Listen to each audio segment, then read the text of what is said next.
नासिर भाई, Faisal town phase 2 के commercial की बहुत ज़्यादा रिक्वायरमेंट है। देखें जी, फैसल टाउन फेज़ 2 जो है वो चौधरी अब्दुल मजीद साहब की हाउसिंग सोसाइटी है और ये एक नया शहर बन रहा है।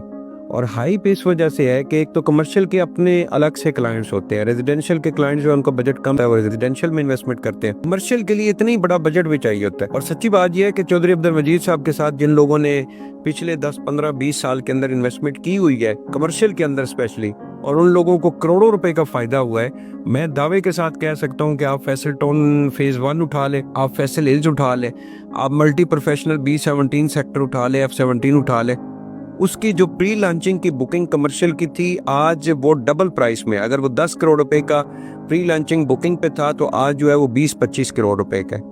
फैसल हिल्स की मिसाल ले ले, फैसल टाउन की मिसाल ले ले, तो इस वक्त फैसल टाउन फेज 2 के अंदर 4 साल की इंस्टॉलमेंट्स के ऊपर प्री लॉन्चिंग बुकिंग आपके पास अवेलेबल है। और वो प्लॉट अवेलेबल है जो ऑन ग्राउंड आप जाके चेक कर सकते हैं कि मेरे मौके के ऊपर प्लॉट की पोजीशन क्या है। तो ये वजह है कि चौधरी अब्दुल मजीद साहब ने रीजनेबल रेट्स के ऊपर इसकी बुकिंग शुरू की हुई है। और ये मेरे ख्याल में है बुकिंग 2-4 दिन नहीं, क्योंकि प्लॉट जो है वो बड़े शॉर्ट है।